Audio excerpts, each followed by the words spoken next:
Las Vegas, the rapper Lil Jon is standing in the wings of the outdoor stage next to T-Mobile Arena with a towel over his head. I can't see his face, but I know it's Lil Jon, an avid Vegas Golden Knights fan, because the back of his custom jersey says so. He removes the towel and smiles, flashing his diamond-encrusted grill, then bounds onto the platform and yells the chorus, only lyrics of one of his hits into the mic, "Shots, shots, shots, SHOTS, SHOTS, it's 3 p.m. on Monday, and the crowd, which includes a man wearing a furry suit under a Golden Knights jersey that says Sasquatch on the back, a woman in a golden helmet made out of a flower pot, a man sporting a gold mohawk, and thousands of other shiny fans, loses its collective mind. Everyone waves their arms toward the stage as though they were one giant creature. Away from the chaos, in the quiet basement of the arena, some Vegas players are heading a soccer ball back and forth outside their locker room. A few of the Washington Capitals are giving a press conference, where they're making it very clear that they were not out partying last night. Thank you very much. The teams are about to meet in Game 1 of the Stanley Cup Final, and you couldn't make up a better or more improbable narrative. The Capitals haven't made it to the final in 20 years, but the team has managed to break its fans' hearts in numerous, soul-crushing playoff losses since. They've since battled through several of their arch-nemeses in the playoffs. When you've suffered this much, you have many, namely the Pittsburgh Penguins.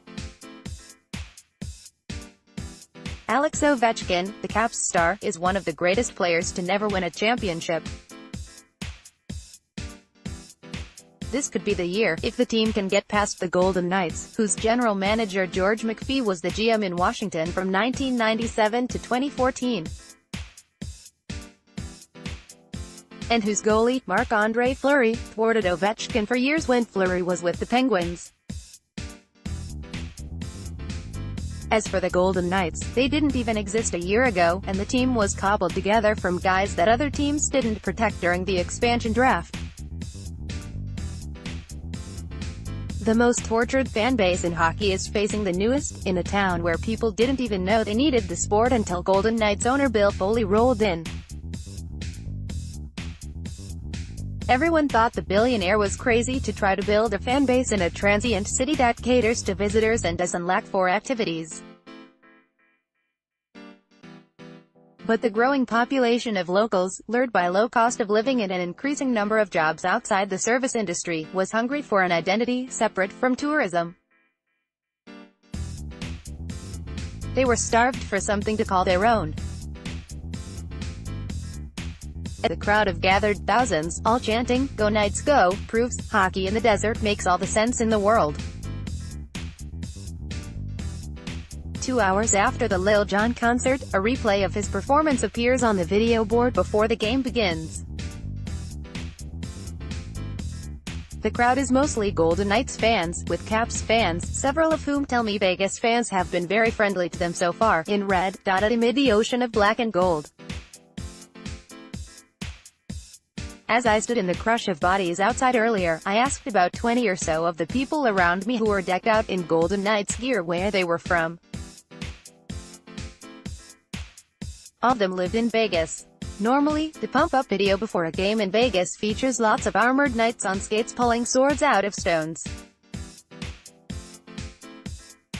That catchy shtick is still here tonight, but the Stanley Cup Final Edition also features shots of people wearing Knights gear around the city, as well as signs around town that say, "Vegas Strong." The slogan was adopted after the mass shooting at the Route 91 Harvest Festival on October 1st. The Golden Knights' first home game, about a week later, honored the victims, and the team immersed itself in the community after the tragedy. It gave a shocked and devastated town a distraction.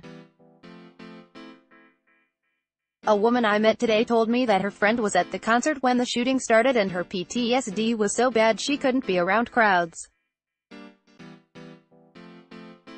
But then she went to a Golden Knights game in December and forgot to be afraid. The lyrics of the song accompanying this video are, "I love my city. I'm not tearing up in the press box. Then the pump-up begins. Welcome to impossible flashes across the screen, and as the Golden Knights walk out of the tunnel and skate through a giant golden helmet onto the ice, I've almost forgotten that the whole reason we're here is for hockey. The noise and excitement all day has been so overwhelming, so all-consuming, that it feels like even the idea of a hockey team would have been enough for this city. But we are here for hockey, because the hockey is even more incredible than the show that accompanies it. The Capitals are the furthest along they've been in decades, and Vegas has blown through every record any American expansion team has ever held. Fans might have latched onto the Golden Knights after tragedy, or for want of something that truly belongs to Vegas, but they've stayed because this team is insanely good. Fan Cindy Hurtado is particularly obsessed. She and friend Tony Fallweiser, who estimates that her husband has at least $10,000 worth of Golden Knights merchandise in their house, got to the arena at 7:45 in the morning. They wanted to be first in line when the retail store opened at 9 a.m. so they could score special limited edition posters and Stanley Cup pucks. Hurtado is as Vegas as they come. She couldn't believe her beloved team is about to play in the Cup final. After October 1st, the team became part of the community, she told me, eyeing the store's door. Being born and raised here, this is the best thing that ever happened to me. It's thrilling, seeing the community come together. All the cars have Golden Knight stickers now. It gives us something to focus on, in a town where spectacle is constant but never for its citizens. The pomp of this Stanley Cup final is a pageant specifically for them. They've gone from being home to the Wranglers, the old minor league hockey team that would hold games at midnight so locals who worked at casinos could go, to a sports town competing for a championship on a part of the Strip that's all theirs. As Big D, the Knights and arena host and local radio personality, told me after he introduced Lil Jon to the crowd, the Knights make Vegas feel like home. But let's get back to the hockey, because as I write this, there are 9 minutes and 49 seconds left in the second period, and Game 1 is on a bender in Vegas. It's tied 3-3, the Caps and the Knights have been trading goals all game. Someone should probably write the name of the game's hotel on its hand, and tell the bartender to stop serving it, because things are getting wild. The stands erupted earlier as William Karlsson, who scored 18 goals over 3 seasons before Vegas drafted him, put away his 50th of the 2017-18 campaign, regular season plus playoffs, for Vegas. The second period ends tied 3-3, but the Caps' Tom Wilson comes out early in the third to sneak a goal in past Fleury with an assist from Ovechkin.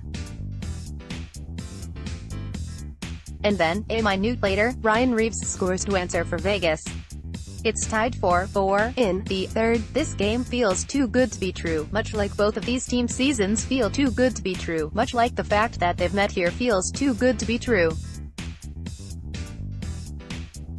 The hockey gods have blessed us, and while we might not be worthy, we can definitely enjoy it.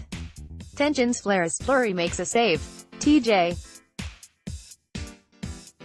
Oshie and Derek Engelland start going at each other, while Reaves has Jakub Vrana in a headlock. Then Wilson hits Jonathan Marchessault with a cheap shot, hitting the Vegas forward while he looks the other way. Marchessault crumbles to the ice holding his head. He gets up and swears at the Washington bench. The crowd boos so loudly that I worry they might go full "back up your buddy" at a bar, and storm the ice. When play resumes, the crowd waves their battle towels. I think I may have lost all my hearing. Then Vegas's Tomas Nosek puts away a goal so efficiently it's like he's cutting the head off a dragon. A box of popcorn flies up into the air in front of the press box from the stands.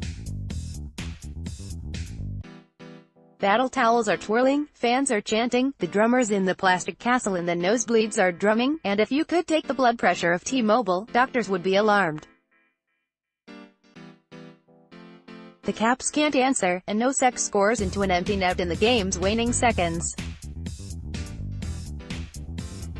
I wouldn't be surprised if the streets of Vegas are on fire when we all leave this building.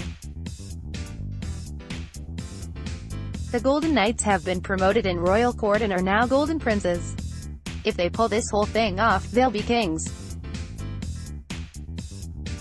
Let me tell you, this Game 1 is one of the greatest sports games I've ever seen in my entire life. If the rest of this series is even half as nerve-wracking as this was, regardless of who you're rooting for, we are all going to have to get into meditation apps and calming teas.